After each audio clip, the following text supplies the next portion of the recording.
நம்முடைய பிதாவாகிய தேவனாலும் கர்த்தராகிய இயேசு கிறிஸ்துனாலும் உங்களுக்கு கிருபையும் சமாதானமும் உண்டாவதாக.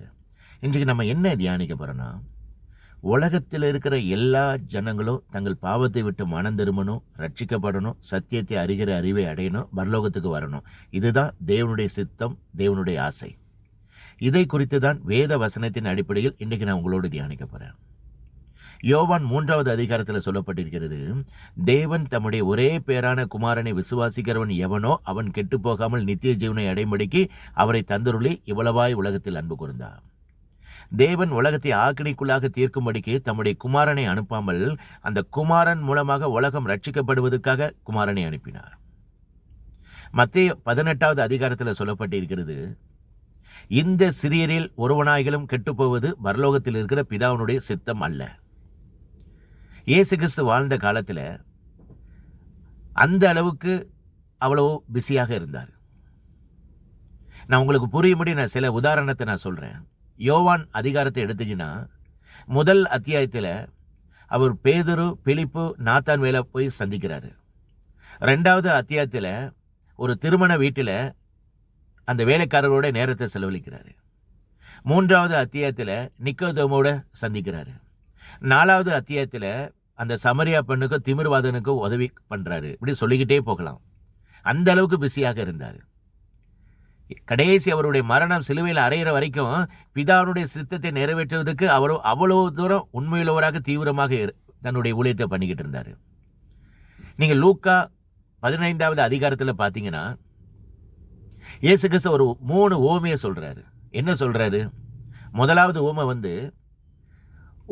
ஒரு மேய்ப்பனுக்கு 100 ஆடுகள் இருக்குது. அதுல ஒரு ஆடை அவன் மிஸ் பண்ணிடுறான். அவன் கடைசியில கஷ்டப்பட்டு தேடி அந்த ஒரு ஆடை கண்டுபிடிச்ச உடனே அவன் பட்ட சந்தோஷத்துக்கு அளவே கிடையாது. அதே மாதிரி 2வது ஓமை ஒன்று சொல்றாரு. ஒரு பெண்ணிட்ட 10 வெள்ளிக்காசு இருக்குது. அதை ஒரு வெள்ளிக்காசை அவன் இழந்துடுறான், மிஸ் பண்ணிடுறாப்ல. உடனே அவன் தான் வீட்டில் ஃபுல்லா தன்னுடைய வெள்ளிக்காசை தேடி கண்டுபிடிச்சு அந்த ஒரு வெள்ளிக்காசை கண்டுபிடிச்ச உடனே அவ பட்ட சந்தோஷத்துக்கு அளவே கிடையாது. 3வது ஓமையில ஒரு தகப்பனுக்கு 2 குமாரன் இருக்காங்க. அதுல ஒரு இளைய குமாரன் தகப்பனையும் மூத்த மகனையும் விட்டுட்டு வெகு தூரம் போயிடுறாப்ல. பல வருடங்களுக்கு அப்புறம் அந்த இளைமகன் தான் பாவத்தை உணர்ந்து வரும்பொழுது தகப்பனார் அவர் இளைமகன் கிடைச்ச சந்தோஷத்துக்கு பட்ட சந்தோஷத்துக்கு அளவே கிடையாது.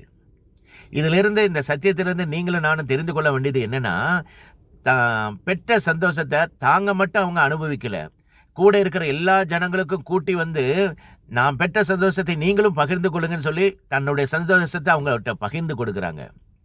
இதுல இருந்து நம்ம தெரிந்து கொள்ள வேண்டியது என்னன்னா, உங்களையும் என்னையும் கிறிஸ்தவனாக தெரிந்தெடுத்ததுக்கு காரணம் நம்ம மட்டும் பரலோகத்துக்கு போனா மட்டும் போதாது.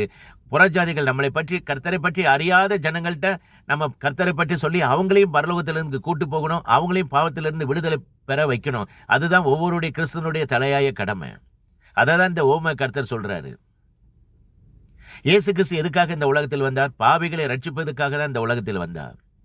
இயேசு கிறிஸ்து இழந்ததை தேடவும் ரட்சிப்பதற்காக தான் மனுஷகுமாரன் வந்திருக்கிறாரு.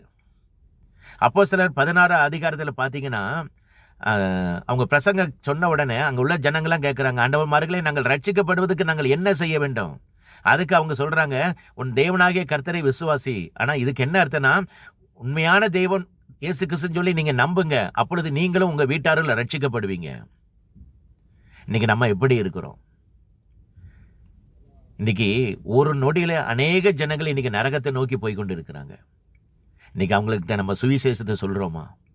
அதை 1 தீமோத்தேயு 2வது அதிகாரத்துல பவுல் அழகா சொல்லி இருக்கிறாரு, எல்லா மனுஷரும் ரட்சிக்கப்படவும் சத்தியத்தை அறிகிற அறிவை அடையவும் தேவன் சித்தமுள்ளவராக இருக்கிறார்.